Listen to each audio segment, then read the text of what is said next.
Hi guys, magandang araw po sa inyong lahat. Ito naman po ang kaibigan niyo si Jake. Kamusta na po kayo guys? Happy Friday to everyone.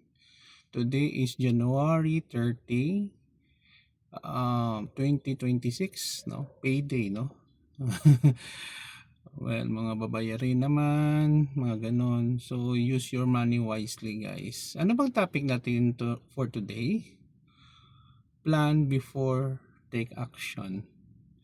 Marahil sa atin, we are making decisions and actions without proper planning. Nako po guys, kung ganyan ang attitude natin, we can expect much failure kaysa nagplano tayo before tayo nagdesisyon or nag-take action.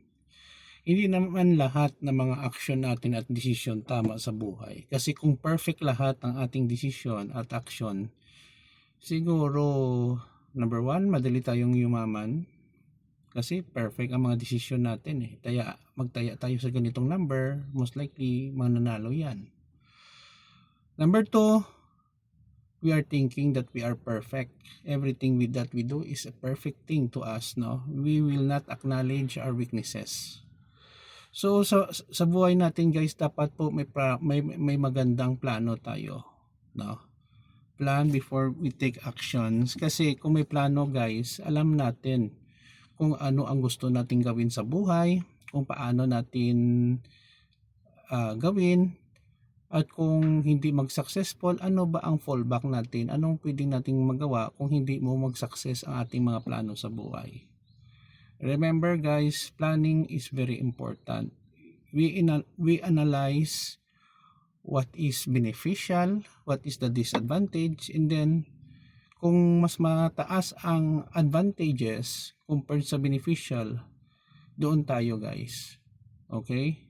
Kasi nakikita ko during my younger days at saka sa mga kabataan natin sa ngayon, they make actions without thinking the consequences, kung ano ang mangyayari sa kanilang actions tomorrow.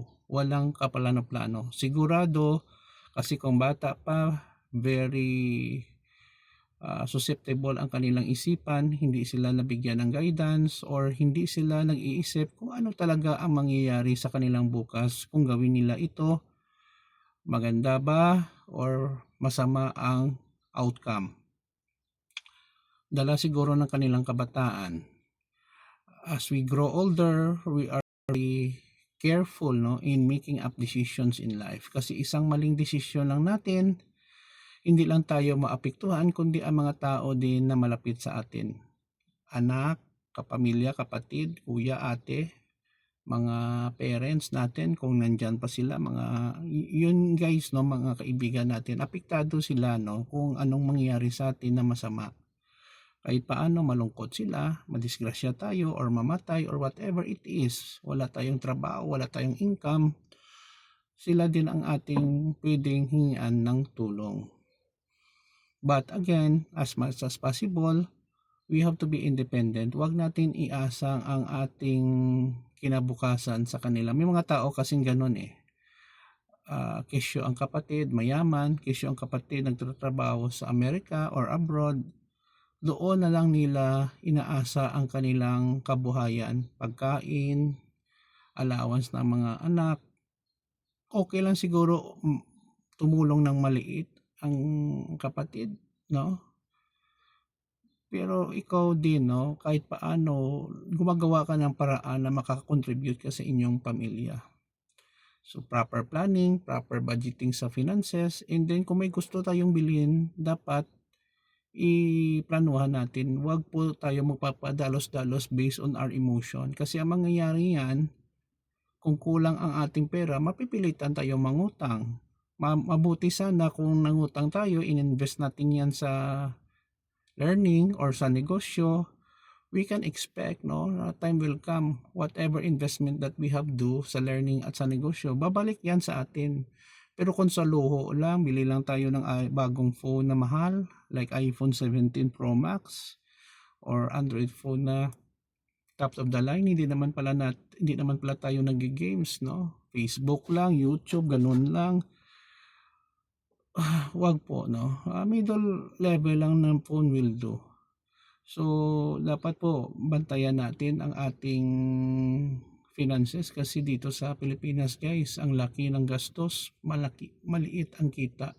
The cost of living here is in time of my memorial, hindi na po affordable no sa karamihang Pilipino. That's why we are finding ways to earn some money in a right way, in a legal way. Wala tayong nilolokong tao dyan.